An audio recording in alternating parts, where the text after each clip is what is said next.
The live TV, सच सबसे आगे। नमस्कार, मैं हूं रंजीत झा और आप देख रहे हैं the live TV. Electoral bond के मामले में देश भर की जनता के साथ आंख मिचौली खेल रहा स्टेट बैंक सुप्रीम कोर्ट को भी गच्चा देना चाहता है। ऐसे में चुनावी बॉन्ड को लेकर चुनाव आयोग के पास जो भी जानकारी स्टेट बैंक ने सौंपी है वो अपर्याप्त है। इस संबंध में डेटा आपस में मेल नहीं खा रहे और कई महत्वपूर्ण चीजों का खुलासा हुआ नहीं है। ऐसे में जो बड़ी खबर सामने आई है उसके मुताबिक अब एसबीआई को तमाम भेद खोलना ही पड़ेगा। सुप्रीम कोर्ट ने एक बार फिर से स्टेट बैंक को नोटिस जारी किया है।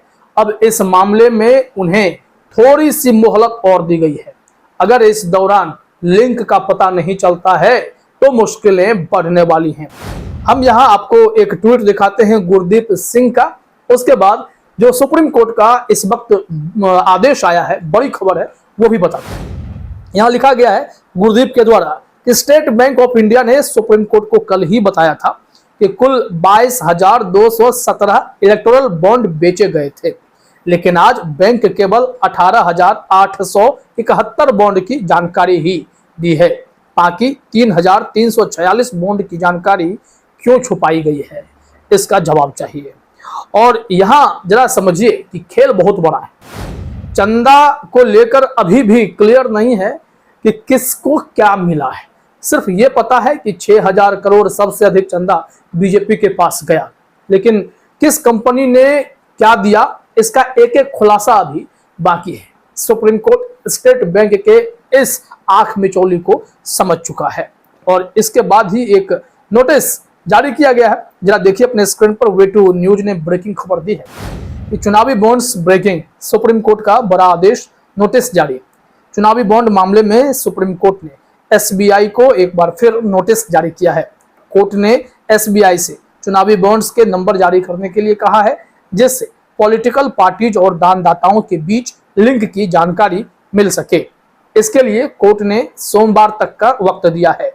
इससे पहले कोर्ट ने एसबीआई से चुनावी बॉन्ड्स की जानकारी देने के लिए कहा था।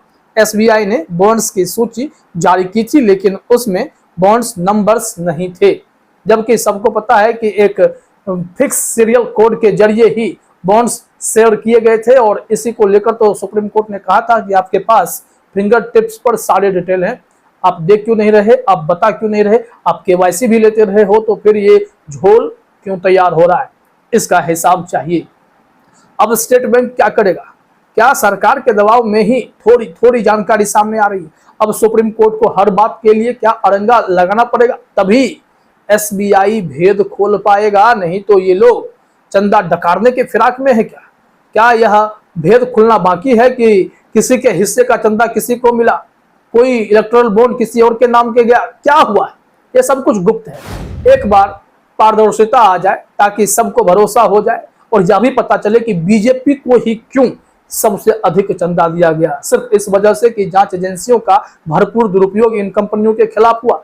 अभी तो एक के बाद एक कई ऐसे खुलासे हो रहे हैं जो ये बताते हैं कि कम से कम 335 करोड़ रुपए तो 20-22 कंपनियों को रेड करके इन लोगों ने चंदे के रूप में वसूल लिया और ये सब पैसा बीजेपी को ही गया।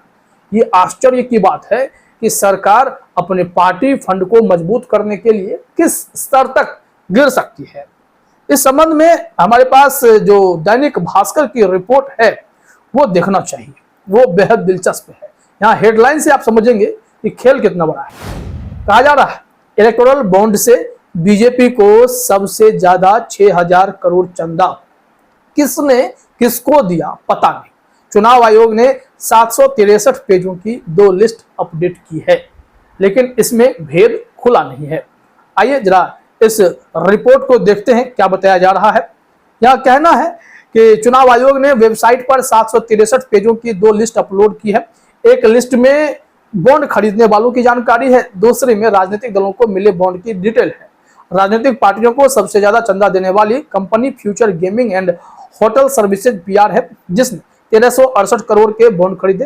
कंपनी ने ये बॉन्ड 21 अक्टूबर 2020 से जनवरी 24 के बीच खरीदे। कंपनी के खिलाफ लॉटरी रेगुलेशन एक्ट 1998 के तहत और आईपीसी के तहत कई मामले दर्ज हैं और यह कंपनी इस मामले से बचने के लिए शायद इतना बड़ा रकम जो है वो चंदा के तौर पर जमा कराया, और वो भी इसलिए कि यह चंदा का पैसा, अधिकतर पैसा बीजेपी को जाए, विपक्ष के किसी दल को ना मिले। ये एक सवाल हमेशा से रहा है कि बीजेपी को ही सबसे अधिक पैसा मिला है। अगर देखा जाए तो जो टॉप 10 कंपनियां हैं उसकी सूची भी है, और जो टॉप 10 पार्टियां हैं जिनको पैसा मिला है उसका भी नाम यहाँ पर बताया जा रहा है। अब भाजपा के आसपास तो कोई ठहरता नहीं है। जरा अपने स्क्रीन पर देखिए, भाजपा के पास अगर 6000 करोड़ का चंदा है तो तृणमूल के पास मात्र 1600 करोड़ के पास है, और कांग्रेस के पास तो उससे भी कम है, 1421 crore, BRS 1214 crore, BJP 775 crore, DMK 639 crore, और यहीं देखा जाए तो वाईएसआर कांग्रेस को 337 करोड़, तेलुगु देशम पार्टी को 218 करोड़, शिवसेना को 158 करोड़, राजद को मात्र 72 करोड़ रुपया, और इन्हें चुनाव भी लड़ना है। तो ऐसे में यह सवाल तो है कि यह चंदा में अपारदर्शिता के चलते किसी खास पार्टी को ही फायदा हो रहा था। अब यहां से देखिए, जो किसने किसको क्या दिया इसका पता नहीं चल पाया है, और इसी मामले में सुप्रीम कोर्ट ने भी नोटिस जारी किया और कांग्रेस ने भी सवाल खड़े किए थे। कुछ पॉइंट्स हैं, जरा देखिए अपने स्क्रीन पर बताया जा रहा है। किसने किसको चंदा दिया यह पता नहीं चलता। दोनों लिस्ट में बॉन्ड खरीदने वालों और इन्हें इनकैश कराने वालों के तो नाम है, लेकिन यह पता नहीं चलता कि किसने यह पैसा किस पार्टी को दिया। यह खुलासा होना जरूरी है। उसके बाद कहा जा रहा है, इस मामले में याचिका लगाने वाले एडीआर के वकील प्रशांत भूषण ने सवाल उठाया कि एसबीआई ने यह यूनिक कोड जो है नहीं बताया, जिससे पता चलता कि किसने किसे चंदा दिया। ऐसे में कोड की जानकारी के लिए वे फिर सुप्रीम कोर्ट जा सकते हैं, और गए। सुप्रीम कोर्ट ने यहां पर आदेश जारी कर दिया। कांग्रेस ने इलेक्टोरल बॉन्ड के डेटा पर सवाल भी उठाए। पार्टी ने कहा, दानदाताओं और इसे लेने वालों के आंकड़ों में भी अंतर है। दानदाताओं में 18,871 एंट्री, जबकि लेने वालों में 20,421 की एंट्री। पार्टी ने अभी पूछा है कि यह योजना 2017 में शुरू हुई थी, तो इसमें अप्रैल 2019 से ही डेटा क्यों है? आयोग का कहना है कि उसे यह जानकारी एसबीआई से ऐसी ही मिली है। 2019 से 2024 के बीच 1334 कंपनियों लोगों ने कुल 16,518 करोड़ रुपए के बॉन्ड खरीदे, 27 दलों ने भुनाए। तो कुल इस खेल को आप समझ चुके हैं कि अभी भी स्टेट बैंक पूरी जानकारी शेयर करने के मूड में नहीं है। लेकिन अब सुप्रीम कोर्ट का जो आदेश आया है उसके मुताबिक बीजेपी को अब यह टेंशन हो रही होगी कि चुनाव से पहले उनका पूरा कच्चा चिट्ठा खुलने वाला है। कितनों को डराया, धमकाया, जांच एजेंसियों का दुरुपयोग किया, फिर जाकर यह पैसा उनके ही खाते में आया। भले ही गुमनामी चंदे के तौर पर आया, लेकिन ये कंपनियां अब जब अपना राज उगलेंगी, जब वह सीरियल नंबर पता चलेगा, लिंक पता चलेगा कि ठीक है, फ्यूचर गेमिंग वालों ने 1300 करोड़ या जितना भी पैसा उन्होंने चंदा के तौर पर दिया है, वो पैसा सबसे ज्यादा किससे गया और गया तो क्यों गया, ये तमाम खुलासे होंगे। और बीजेपी का चेहरा भी सबके सामने साफ होगा कि यह खेल बहुत खराब था। चुनावी चंदे के नाम पर लूट खसोट और कंपनियों को दबाव में डालने की कोशिश थी, विपक्ष को कमजोर करने की भी कोशिश थी। अब जिसके पास इतना पैसा रहेगा वो विधायकों की हॉर्स ट्रेडिंग नहीं करेगा तो क्या करेगा, सरकारें नहीं गिराएगा तो क्या करेगा, और जिसके पास नहीं है वो अपने विधायकों को कैसे रोकेगा। चुनाव का जो ये पैमाना है वो जितना ज्यादा पैसा हो उस पर डिपेंड करने लगा है, तो चुनाव आयोग को दखल देने की जरूरत है।